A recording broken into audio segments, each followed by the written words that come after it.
Welcome to We're Not Wizards. Can I hear it? Yes. One here.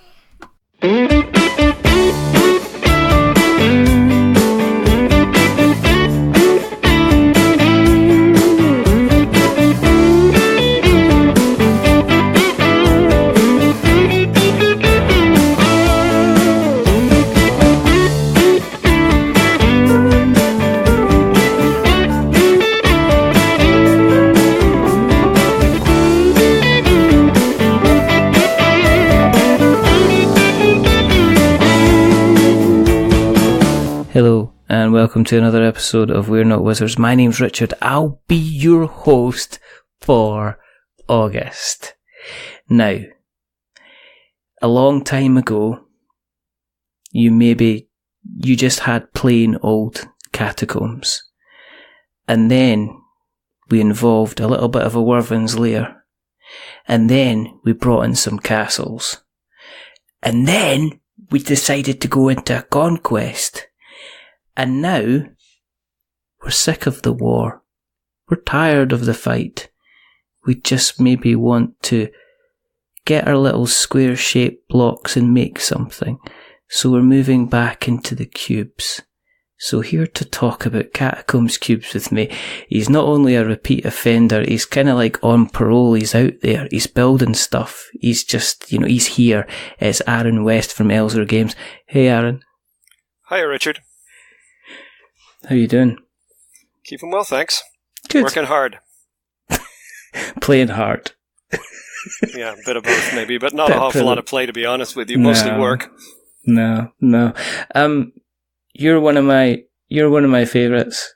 You know that by now. Well, it's sweet of you to say so. It's just one of these things.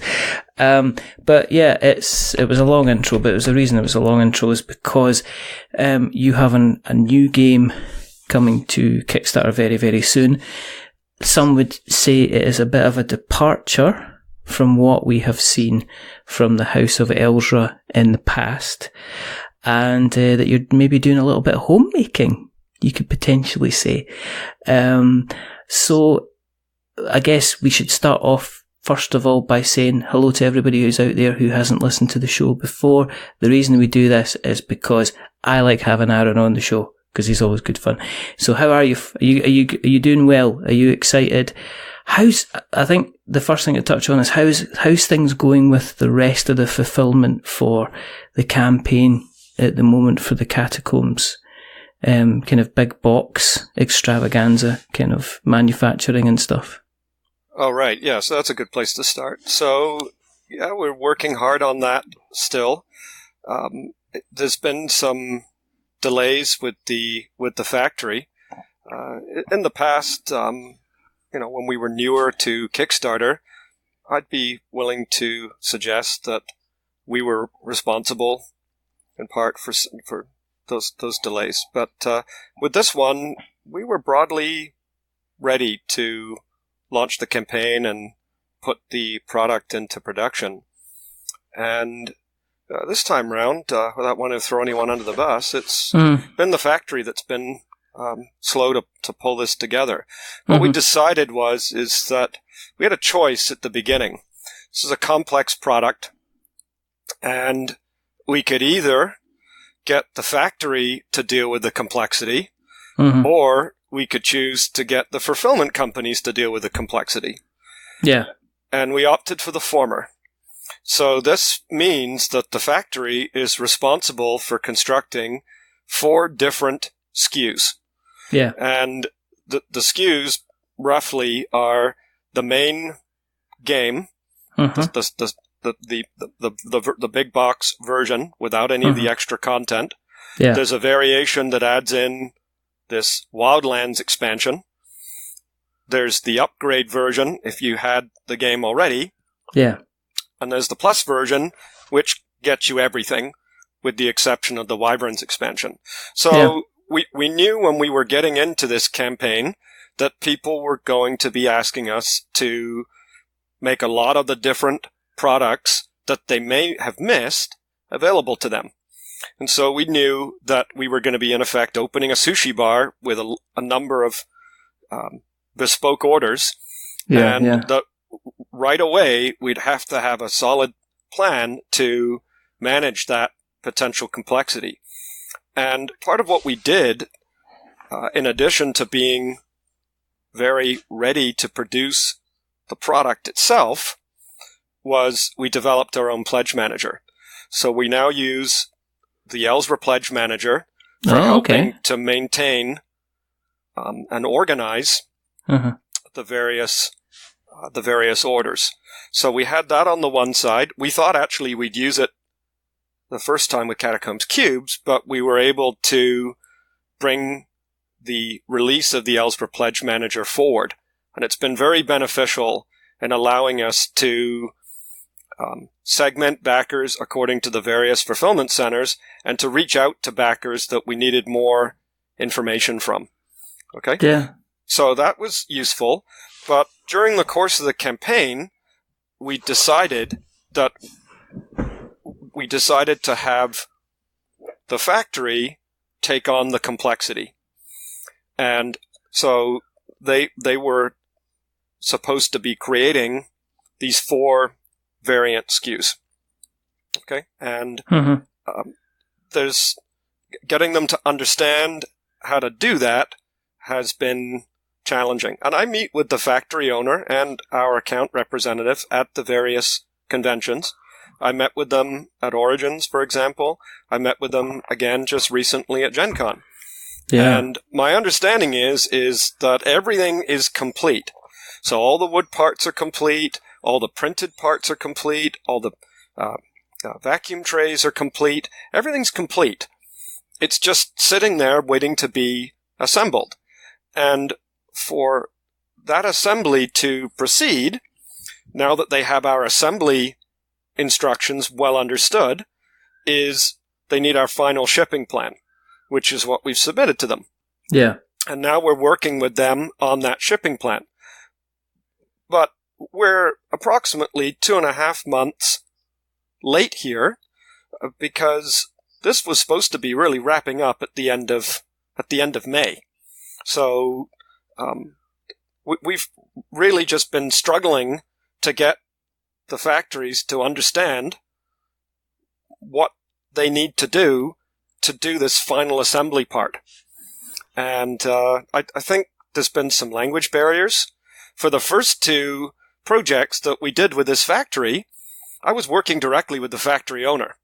Yeah, yeah. The X factor in this project, which has contributed to this delay, was that this factory's become more popular, and we were delegated to this account representative, and this has been the source of the challenge. This is something that I didn't foresee when I did my detailed plan for the entire project.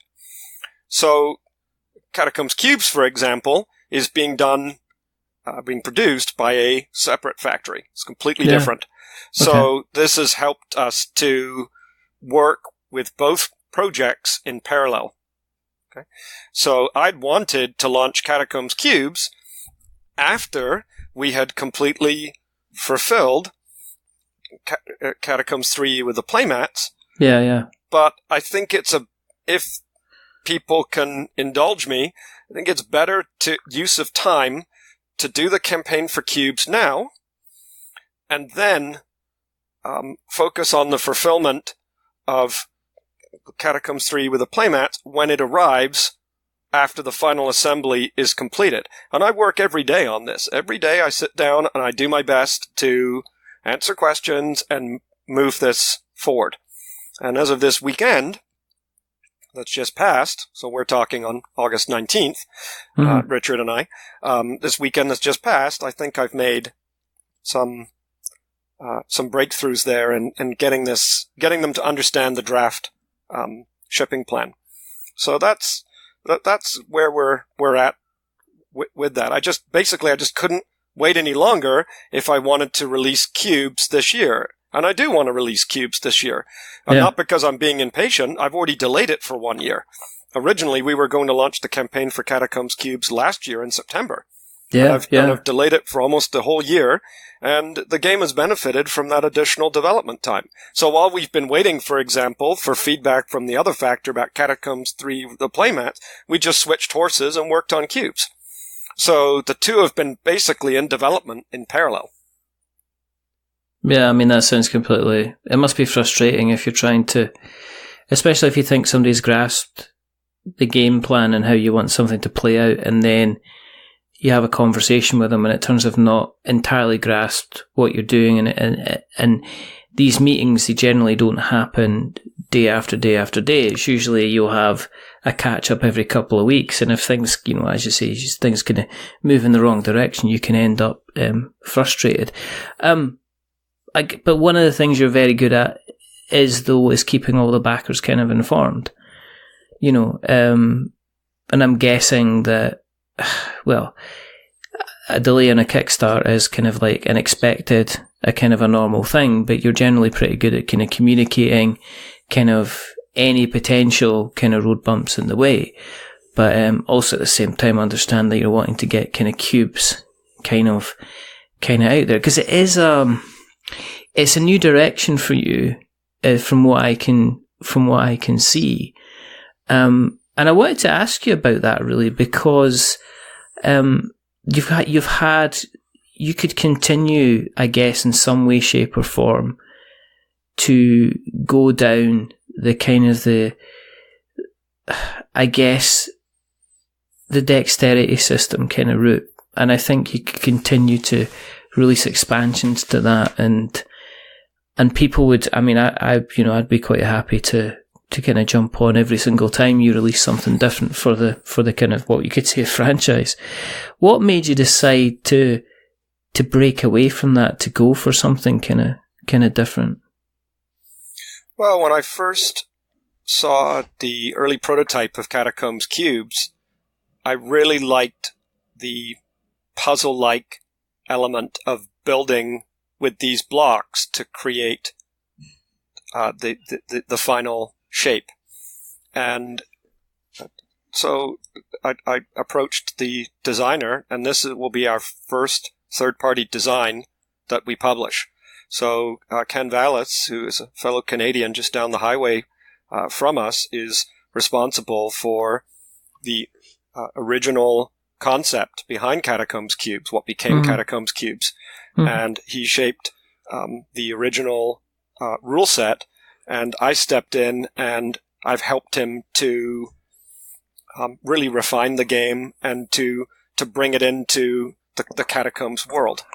My intention here was to produce a game that is still innovative, still has our trademark tactile element to it, but is approachable in a way that's completely different.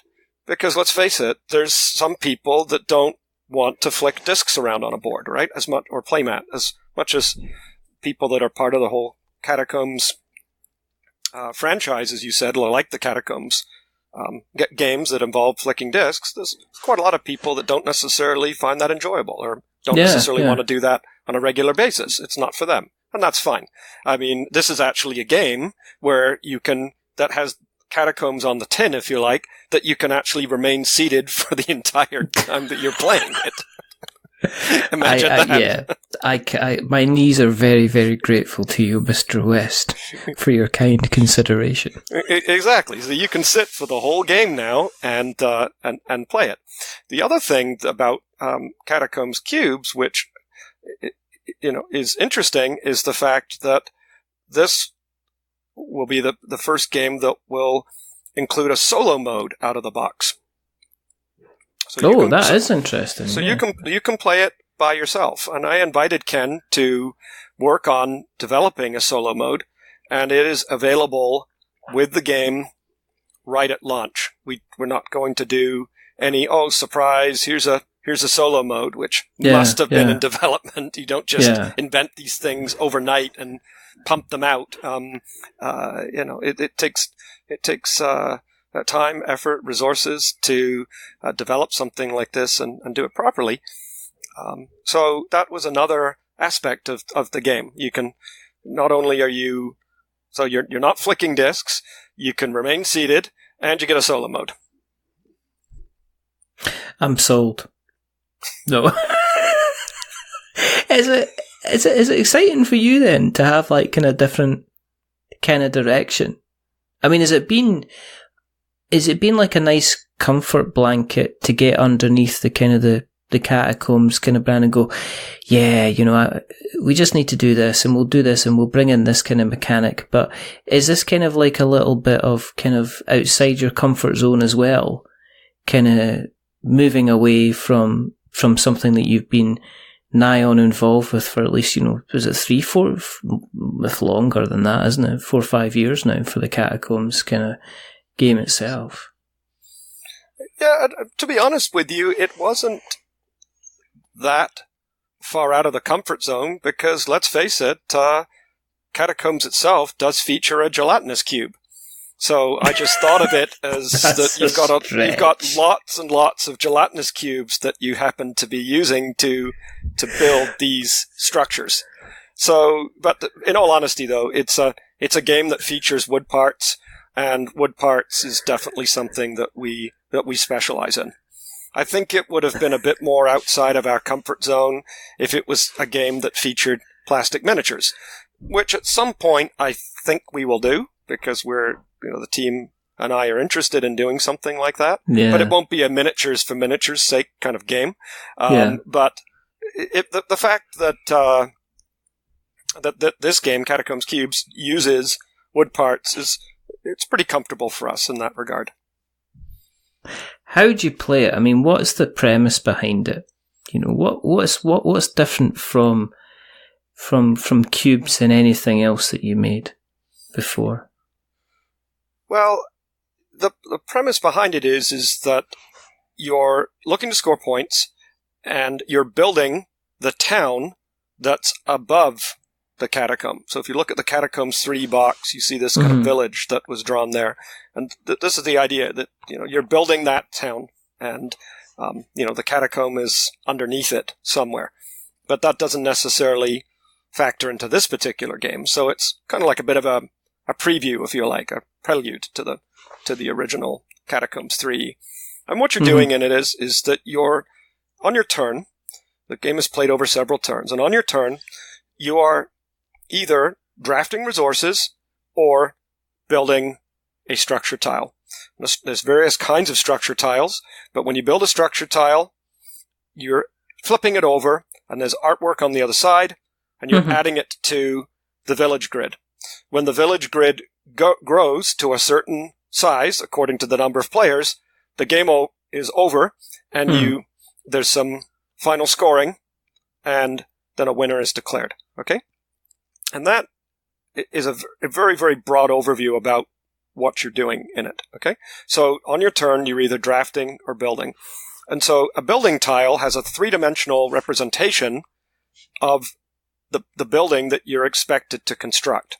Yeah. Okay? Like a very simple one might be the obelisk, for example. The obelisk consists of 5 cubes. They're all stacked up, but you can arrange those cubes in any way you want. So there's different kinds of resources in the game, and these resources correspond to Tetris-like shapes. So a single cube is black, and it's called obsidian. Yeah. 2 cubes stuck together in a line is called glass. It's blue. 3 cubes that are stuck together is bamboo, and so on. Okay? So to make, say, something like the obelisk, I could stack 5 single obsidian cubes, one on top of each other.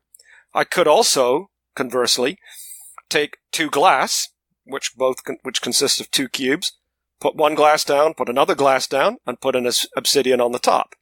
Or, for example, I could take 1 bamboo, which consists of 3 cubes, and put a glass on the top.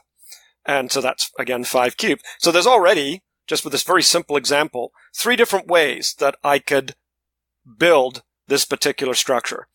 Yeah. And that's the novelty of it, in the sense that each turn you're going to be getting different resources, and each turn there's probably going to be different buildings that you have available in the village plan for you to construct, and you'll be able to then contribute those buildings to the village grid. And the start of the village grid is always the town hall in the center. So you build beside it. But when you build something, you're also getting rewards. And when you connect something, connect two tiles together, there's also connector rewards.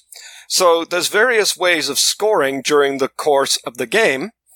And you also have the option of using these coins, which you're going to collect, and you do start with some as well, that allow you to do different actions too. So an example of one of those actions is that I might have a resource that's unsuited to the task. So for example, I might have the T-shape, which is the crystal piece, and I really need a straight, I don't need the T, I need the straight 3. I really need a bamboo. So I can actually take a power drill or hammer or chisel, if you like, and I can actually break off, not physically break it off, but you kind of substitute it. Nobody expects people to run to their toolboxes and, hack the piece. It's not a legacy game with wood, right? Where you've got to kind of hack the pieces up. Nothing like that, okay? You've thought about that though, haven't you? I mean, admit it. There has been a part of you that thought, we could do a legacy version of this. Yeah, and then sell people infinite sets of wood parts to replace the ones that they've mashed up, right? Yeah, it's an interesting marketing idea, but yeah, we did, well, maybe on a dark and stormy night we did consider it briefly, but anyway, you can break it down. And you can get the crystal to become a bamboo, for example. Okay? Actually, in the case of crystal, you can make it become a stone, which is an angle one. But the point is that you can break it down, and then you'd be able to add it in. So there's the opportunity of actually transforming the resources that you've drafted as well. So there's quite a lot to it. So you can choose to play it as a game that, there's a simpler version of it, but as you get more familiar with it, you can add in some of these other elements. So, for example, you have your own residence in the town. So you don't have to necessarily play with residences the first time you play. But once you're more familiar with it, you can choose to deal out the residences. But an important thing that we did consider is the fact that you can choose to use, when you're drafting, either wooden dice with stickers or quarry tiles, tokens. So, So if you don't like dice, you've got tiles instead. The other aspect to it is that you can choose to play with a competitive version where if a particular piece, say a crystal, is not available in the quarry supply, I can take it from one of the other players' construction yards on their player boards. That's a take that element. If you don't like that, you can play with what's called the passive resource rule, where you take the next resource down in an ordered sequence. So the next one down from crystal would be, say, something like stone. So instead of taking crystal, I would take a stone from the supply, and if the stone wasn't available, I'd take a bamboo, for example. So you can choose to actually play the game now in such a way that you can play with the passive mode with tiles, which is a very European-style game, or you can play it with dice competitively, which is a more American-style game, or any combination of those variables. And these are all first-party supported rules, so these aren't just stuck at the end, these are advanced rules, and the dusty cobwebs at the end of a manual that nobody ever reads. You actually have to choose when you're playing the game how you want to do it. Are we going to play competitive versus passive? And are we going to use the wood dice versus the quarry tokens? Did that come out in a discussion then? Did you actually, when you were going through this with Ken, did you have the discussion and say, right, are we just going to go down one route and go with the dice and the competitive, or did you actually say, did one of you turn to the other and just say, well, can't we do both? And is that kind of where it came from, or was that the kind of the plan from the very beginning? The plan from the very beginning was wood dice. Right. Sorry, I should say the plan from the beginning was dice of some kind. Yeah. They're six-sided dice, and my concern that I expressed to Ken is that given the arrangement of the faces on those dice, injection molded plastic dice, custom ones, would be prohibitively expensive. And that turned out to be true. So we pivoted to the use of the tiles. And towards the end of the development cycle, another colleague of mine in the industry, Jack Eddy from Cardboard Herald, he said to me, well, you do know that there's this game La Granja No Siesta that uses wood dice, and they have stickers, and this could be a solution to the production cost issue. And I proceeded to buy a copy of La Granja No Siesta, and we evaluated what they had done. And because in my previous deliberations related to wood dice, I was concerned about the quality of them. But in La Granja, the quality didn't seem to be an issue. They rolled fine. And for this game, it doesn't have to be perfect, in quotes, randomness. Okay? Yeah. Like, remember, with casino dice, they have to be manufactured to a very, very precise standard. Yeah, exactly. Or else they're unfair. Okay? Yeah. So, but this game, the way that the randomness that these dice are producing, the source of randomness, it doesn't matter whether it's right precise down to the standards that would be required, say, for a game of chance in a casino. So we were able to, and the designer, by the way, was very happy about this, to introduce the wood dice right at the 11th hour again and provide people with the choice. So both of these techniques for doing the drafting were well tested because the whole game started with wood dice and it was extensively tested with the quarry tiles as well. But it just so happened that we were able to find a manufacturing technique that we were satisfied with that allowed us to bring the wood dice back. Now, in regards to the competitive versus passive modes, this was direct feedback that I received last year from a couple of educators at Dice Tower Con. And they said, this game is going to be great as an educational tool for teaching children spatial relationships. Wow.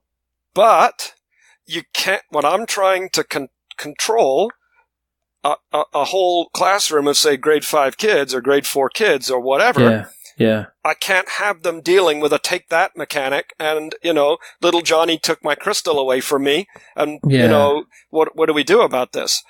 So we listened very, very carefully to that feedback and we made sure that that if you want to play with the take that mode, you can, and we identify it as such. You can play with that mode or you can play with the passive mode.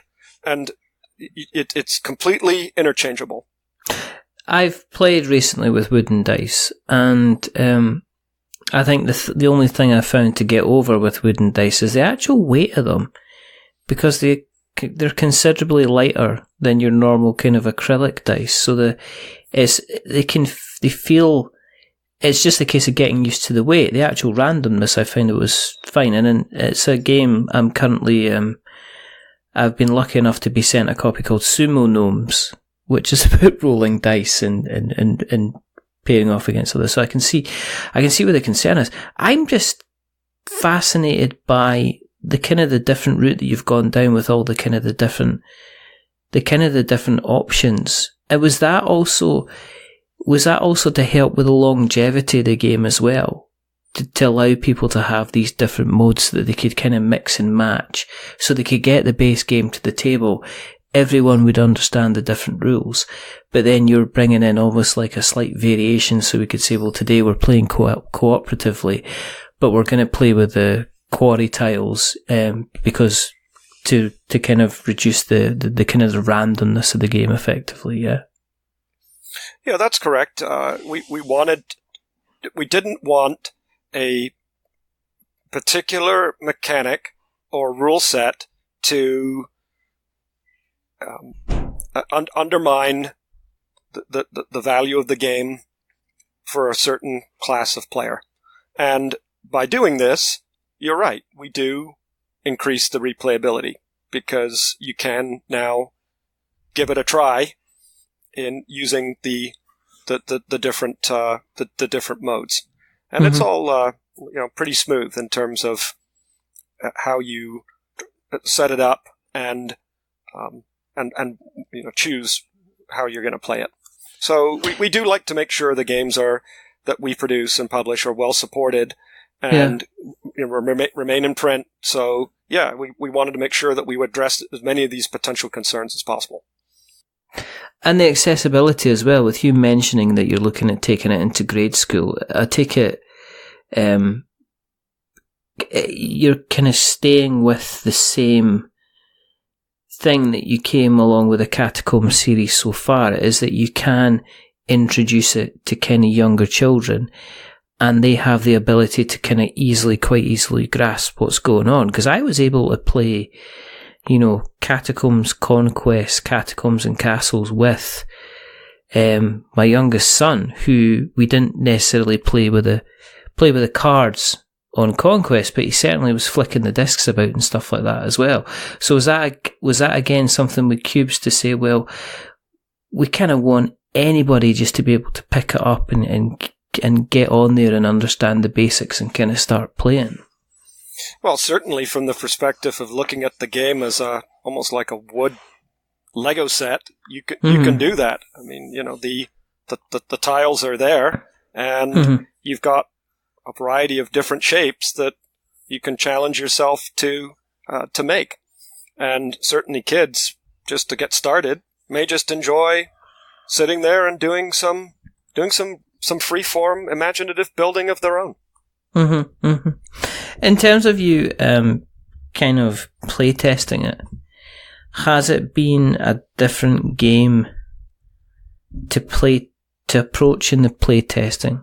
And obviously with there's a big difference. Well, to me there would be a slight difference in the terms of playtesting a dexterity game, which can often be down to a your mileage may vary type thing. I'm dreadful at Catacombs. My finger, lives are lost and animals get hurt whenever I start flicking discs, anywhere. Sure, yes. Whereas Cubes sounds attractive to me, unless of course I'll probably end up eating a cube, Aaron.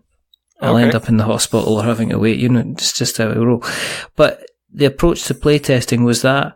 Did you have to look at a slightly different approach to your playtesting than you'd done before with the kind of the Catacombs kind of dexterity game? Yeah, definitely. It's a very different game, because there's an ordered sequence, and you're, unlike in Catacombs, for example, there's not the potential to be dealing with all these different changing game states. When someone flicks a disc in Catacombs, the whole game state can change. In fact, that's one of the key strategies in Catacombs is to manage that change in game state. But with Cubes, it's got more regularity to it. And in terms of the actual playtesting, I have to give credit where credit's due. Ken the designer, was responsible for conducting the vast majority of the playtests.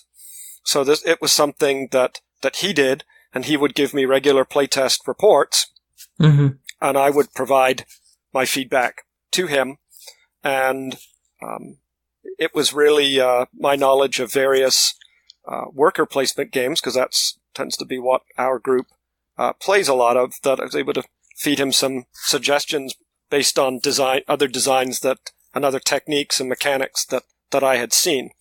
Yeah. So Ken did the vast majority of the playtesting and did a fantastic job of it, I might add. And because he had to get together groups of different numbers of players, because although the game supports 1 to 4, in the initial boxed version of it, if you like, on the Kickstarter, you can receive the components to support a 5th player. Oh, right, okay. So, and and who knows, it may scale from there. I am going to, just as a very, very quick aside, and before I forget, because I am an old man and my brain does not work like it is, how excited are you for the kind of the update of Kalis? Because I know it's one of your favourite games. Have you been keeping an eye on the news about the kind of the updated version? I think it's going to be, might be coming to Kickstarter quite soon. Well, first of all, I hadn't heard that it was coming to Kickstarter soon, but I have been following it, let's say, at arm's length. Okay. So I'm aware that they're doing something with it. Is it is it something that we're going to like? I'm not sure. I can guarantee you that if and when it's released, we will be getting a copy and we will be testing it. That's for sure. Because I know it's one of your favourites. I Yeah, remember right. speaking to you about it is. it. Oh, definitely. Yeah? We played it just the other day. Wow. So it's definitely one that will pick up, and it's interesting. I'll I meet different game designers, and sometimes they'll have created a game that has worker placement mechanics, and quite a few of them have never played Kalis, and I always say to them, if you're making a worker placement game, it really behooves you to play my opinion, I think is the opinion of many others, that to try the game that got it all started and really sort of encapsulated what a worker placement game could look like. I heard it's who was talking about it recently, and I'm gonna hate myself for kind of like forgetting who this was, but they basically said that Kalis was like pure kind of worker placement, that there wasn't any of this kind of variation thing that's been brought into a lot of worker placement games where you get people to share spaces, or there's an additional kind of mechanic you can add where you can gain the rewards. Kalis was just like, if you're not in this game, if you've not kind of started playing this properly within the first kind of couple of moves, then you can end up kind of ruining the rest of your game. It can have a kind of a repercussion for how you kind of play later on. So I'm Which kind of frequently interested. happens to me, by the way. I'm interested in kind of, I'd like to play it, basically. I'd like to see, because I am quite a fan of worker placement games. Dinogenics, which I got to the table quite recently, has become a bit of a firm favourite of mine. Have you not thought about doing a worker placement game then, Aaron? I mean, is there not in your playbook? Is that going to be your kind of your I don't know, your last kind of your final kind of performance on the operatic stage of tabletop, is for you to release the ultimate worker placement game, do the mic drop, and then just check out the hobby altogether, kind of thing? Well, there is a worker placement game design that I'm following. I did meet with the designer a couple of times, and he's still working on refining it. But I've said to him that I'm interested, so you never know. That's not a no. That's not a denial. I've got this on tape. That's fantastic. That's not a no. That's correct. That's fantastic.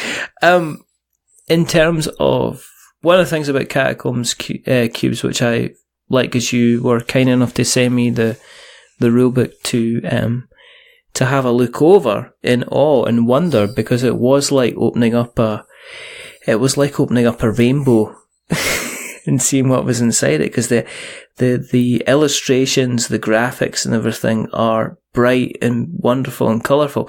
And it wasn't a case that Catacombs wasn't bright and colourful, but it was a kind of a different approach. Like you say, this was kind of like the above ground kind of palette.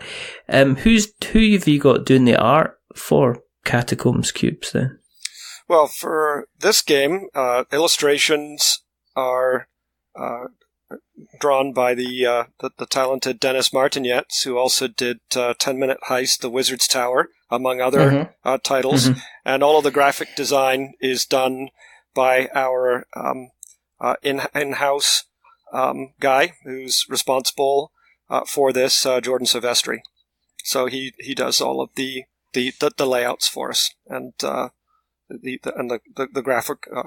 graphic design flourishes. The artwork in Catacombs Cubes is beautiful, and it's airy and light and breezy, and it's kind of enticing, and it's very it's very cute, and I like it an awful lot.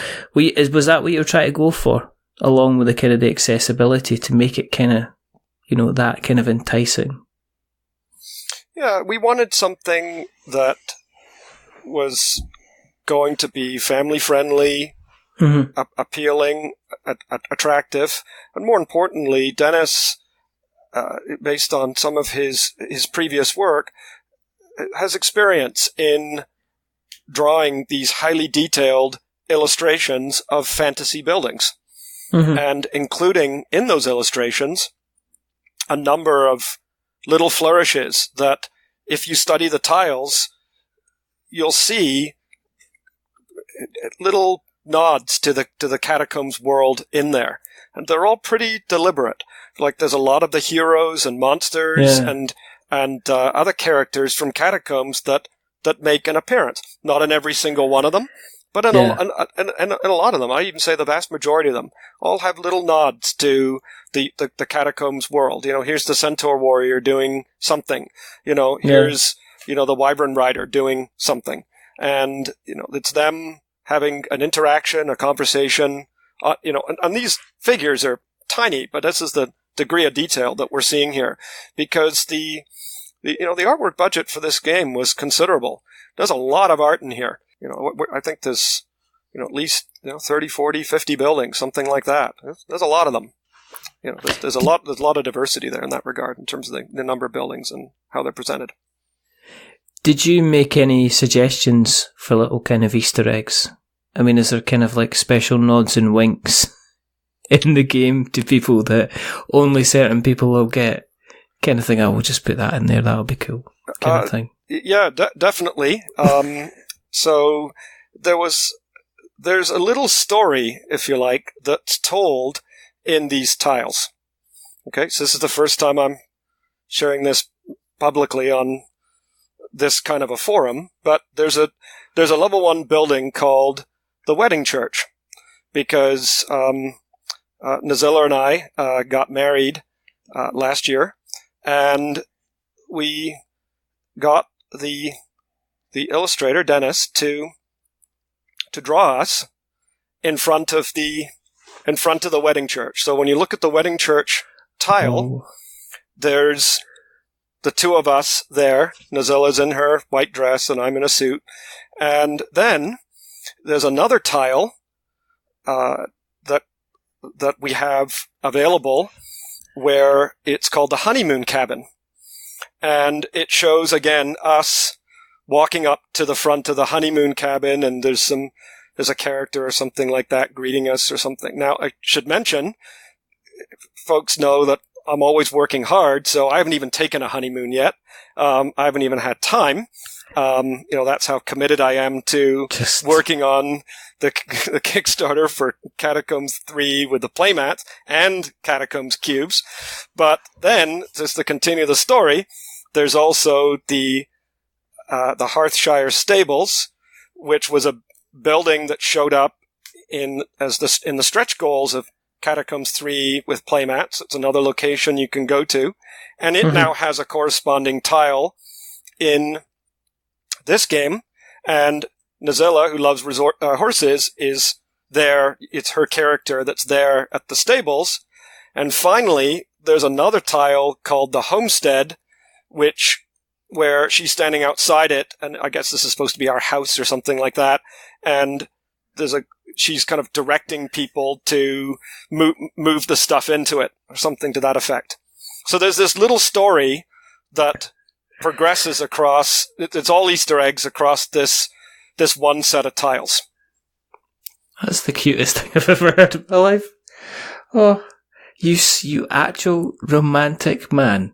I bet you, and you would have like. And I won some points for this, of course, right? I got some nice points for this for sure. I'm sure you did. I'm sure you got your lunch made for you for a couple of weeks and stuff like that, just as a thank you. That is just so kind of cute, and that's going to be in a game. So like, yeah. when So this gets funded, in the base game, it's the wedding church that's in the base game, and so that you can see us there on that tile for sure. You're just, I'm speechless because that's just one of the cutest things I've ever heard. I've heard of many things, but yeah, that's kind of cool. Just that there's going to be potentially, thousands of people that are going to be like opening the box, playing the game, and there's going to be like a little representation of your kind of married life in there. That's just, yeah. I'm a big soppy fool, but that's the kind of thing that I kind of like. But I got to fit the honeymoon in. That's the thing. Like I've got to do that. You've got to take some time off. Do you know? I it's know. like I know. I had a backer write to me on a comment recently saying, "Aaron, just take it easy. Like just make sure you're looking after yourself." I've still got to write back to the gentleman or lady, whoever it was that wrote to me, but and respond to that comment because I was touched by it. I appreciate it. But yeah, we're certainly working hard. That's for sure. You're always working far too hard. You need to take a break sometime. Enjoy it. There's no point in like growing 1,000 flowers if you can't stop for a while and smell them on occasion. Well, I'm going to have to get some suggestions about where to go for a honeymoon. You just get to a point where you're just so in the zone all the time, right? Like I just don't even, it's like, well, where do you go? Come over here. Visit the old country again. Because I was born. Because for folks that weren't aware, I was born in London, in England. So yeah. Richard is based in, as you know, you're in Scotland, right? Yeah, Scotland. Yeah. So yeah, of course. I mean, that's definitely going to happen at some point. I do have to show Nazilla. She wants to come and see England. She hasn't been there before, so I do have to come and give her the tour. I've been a number of times and enjoyed all the cultural sites, the heritage sites, that sort of thing. So, in fact, actually, there's at least one building that was in there that was inspired by the UK, which is Tower Bridge. Oh yeah, Tower Bridge. You can build Tower Bridge in there. That's so cool. That's one of them. This is an entire side to Aron West that I never expected to be hearing from.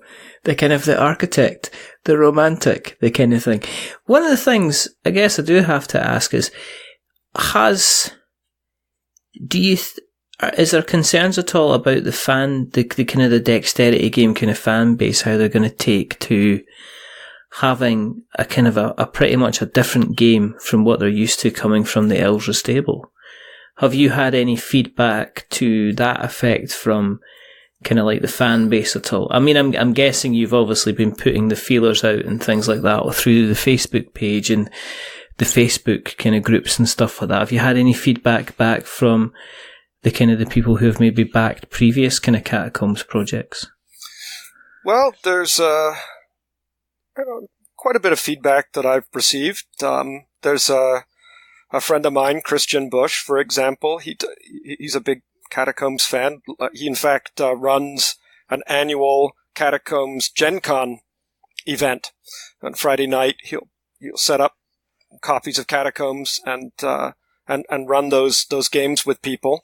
And I showed him cubes at this past Gen Con, and he really liked the look of it and felt that this was going to be something that he was interested in.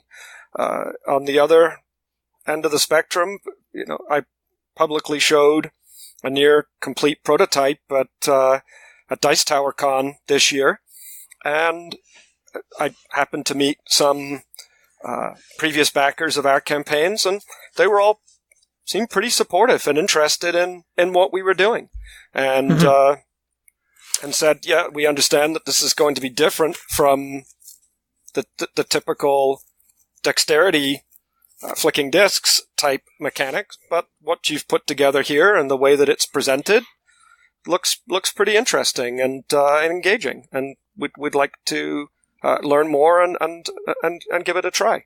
So I'm actually not concerned about it. I think there's enough integration with the Catacombs world that people are going to see it as being a logical extension of it all. This is not the Catacombs theme just pasted onto this. There's a lot of thought in the art direction to really bring the world to life in a sense. So there's some characters now that we can focus on that have some importance in the world of Catacombs, but when you first open Catacombs 3E, you don't necessarily know about them.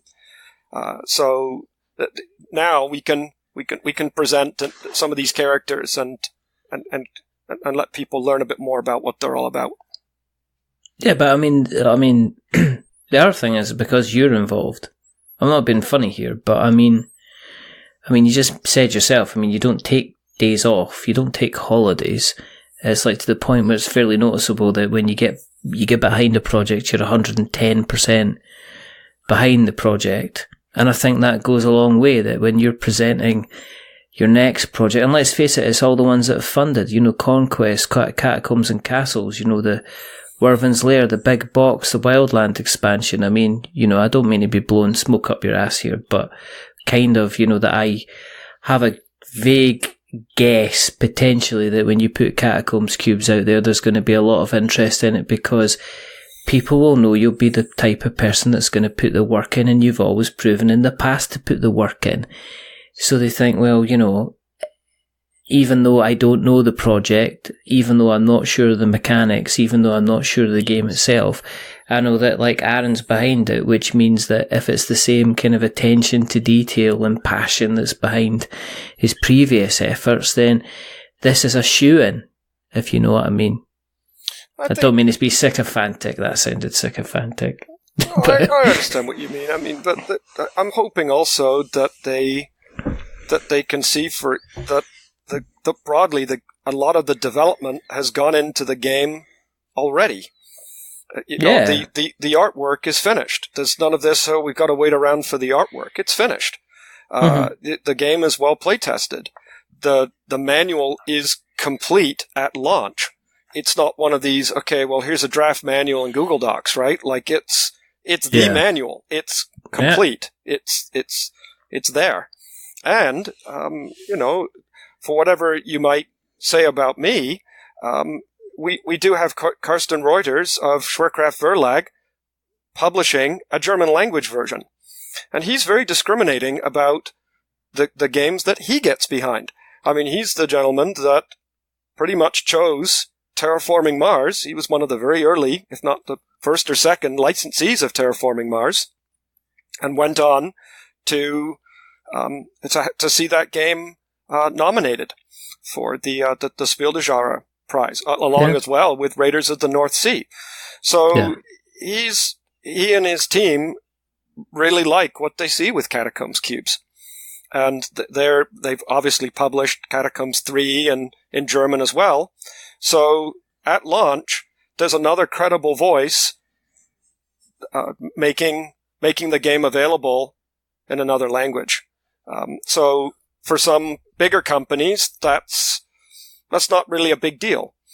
But for a small company like us, to have that extra boost of credibility is really appreciated. How's it been with the marketing then? I mean, is it still a tricky horse? I mean, does Kickstarter still seem to be changing how it's running and how it's operating and how you should be approaching it? I mean, even with you having these successful projects behind you, are you still having to seeing you're having to make an effort with the marketing in order to guarantee that this is going to get picked up and funded?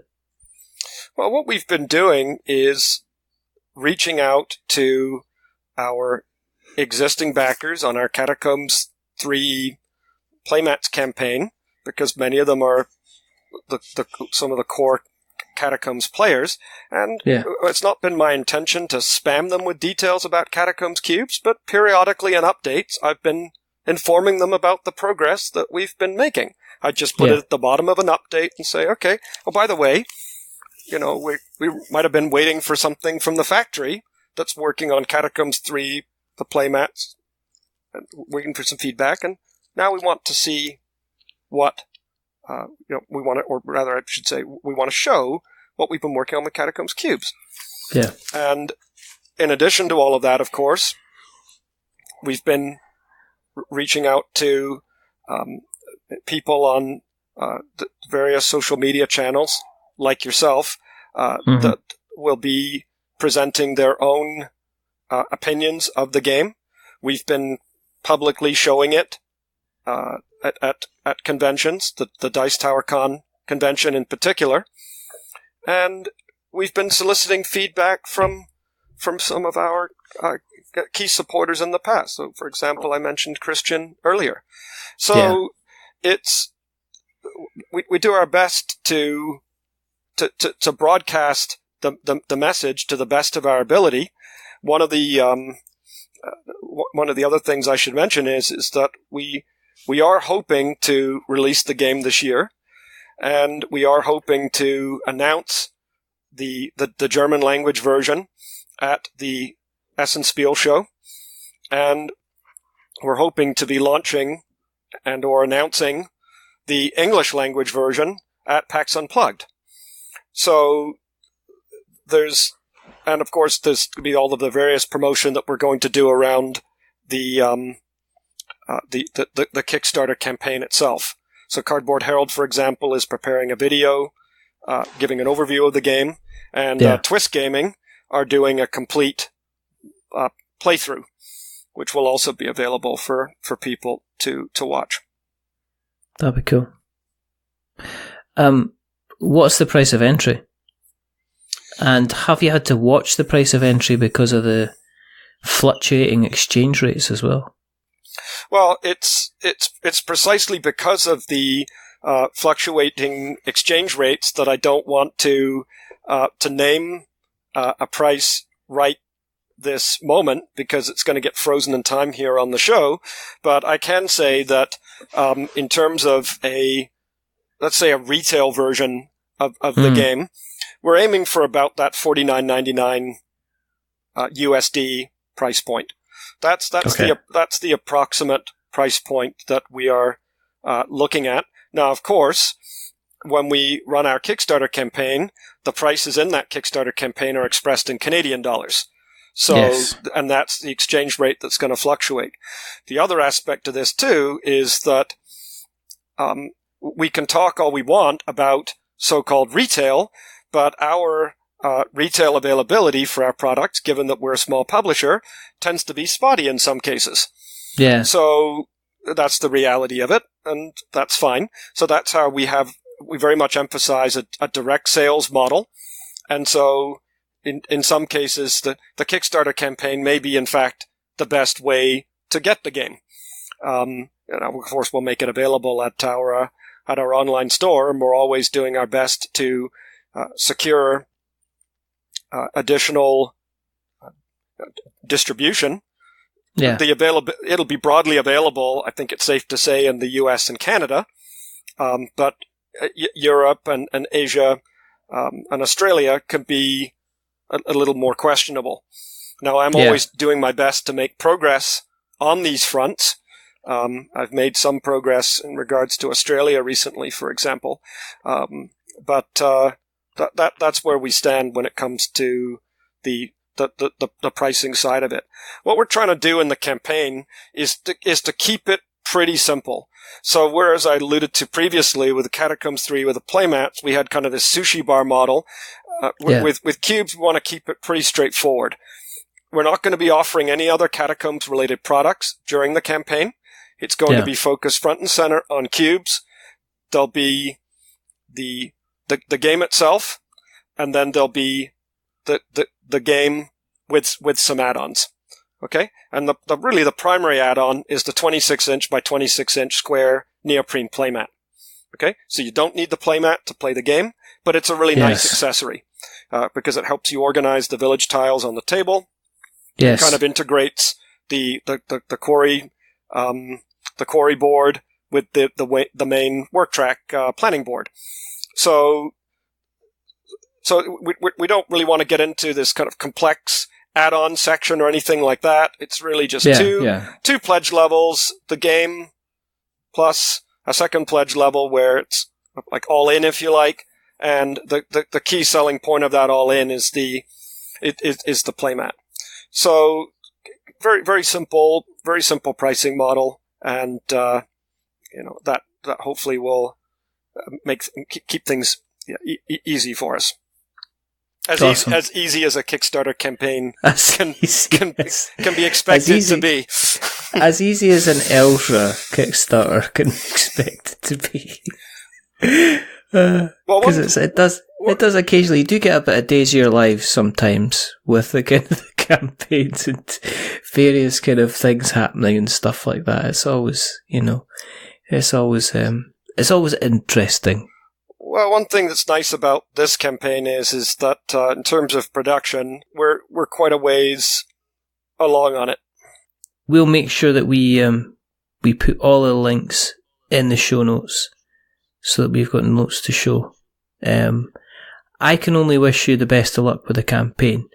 I will be certainly taking a nosy at it because I've already taken a nosy at the rulebook and it does look fantastic and fun, and yes, I would say if you're in any doubt at all, I have to put my hand on the table and say I'm a big fan of your work. So there you go, and I'm horrifically biased. So there you go.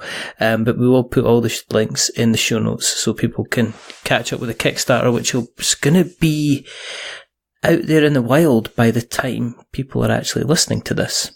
So that's that right. Should be quite yes, good. Correct. If people want to keep an eye on you anyway, where do you exist on the internet webs? On Twitter at Elzra Games and also at Catacombs Game. Facebook as well, same thing. Elzra Games, Catacombs Game. And always interested in hearing from people, comments, questions. People can email me at Aron, A-R-O-N, at Elzra, ELZRA.com. Email him to take a break. Yeah? Let's get a campaign going.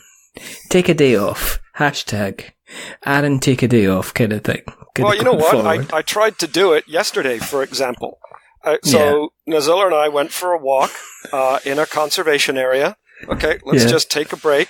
And because I was involved in some discussion around, some translation work that was being done, and it's time sensitive, I'm walking down the trail and I'm actually writing out email at the same time to try and coordinate between people that are 6 hours ahead of us and then also people that are in our time zone and all of that on a Sunday, of course.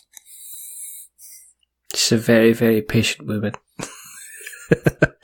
Anyway, if you want to keep an eye on what we're up to, go to the internet web, search for We're Not Wizards. You'll find us on Twitter and Instagram and Facebook and YouTube, and we've got a blog where we write stuff, and it's blogspot.com with We're Not Wizards in the front. We've got our website, which is we'renotwizards.com. We've got all other lots of little things, places you can find us. And you can also find us on all the podcast catchers of choice. If you do like what you've listened to tonight, then please go ahead and tell somebody else. Especially about this episode, because Aron, as always, has been amazing.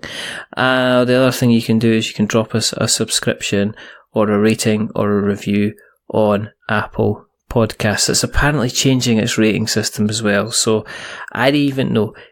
As we say as normal, don't give us, 57 stars because it makes us big-headed, but don't give us A+3 minus C squared stars because it'll make us cry. Give us something along the perpendicular, like a 5, because it's in the middle and it's average and we're just a little bit average, but the person who's not been average tonight or today is rather fantastic, they're rather wonderful. Mr. Aron West. Thank you so much for coming on, sir. Well, thank you very much for having me, Richard. It's always a pleasure, and I'm sure we'll do it again. And also would just like to thank you. I think this is the first time I've been on the show since it came out, for allowing us to put the We're Not Wizards recommended logo on the front of the Catacombs 3E box. So thank you so much for that. We really do appreciate it. No, we really like Catacombs. It's fantastic. Me and Colin love it. So there we go. There's only 2 more things to do. The first thing is to remember that we're many things, but we're not wizards. Are we wizards, Aron? Oh, I'm definitely not. Just a humble Kickstarter creator. He's a Superman of our time. And the second thing is to say goodbye. So it's a goodbye from Aron. Say goodbye, Aron.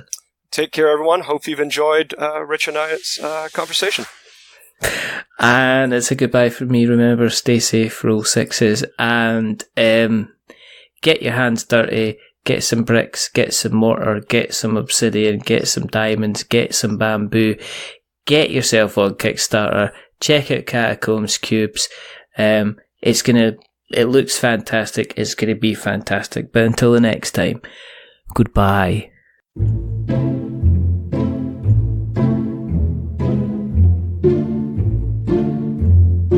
A wizard is never late.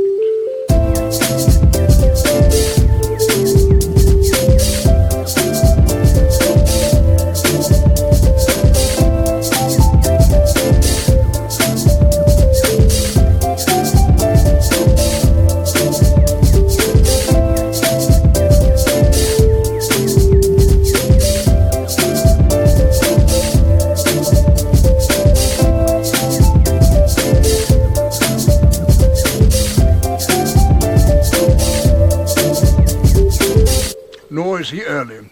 He arrives precisely when he means to.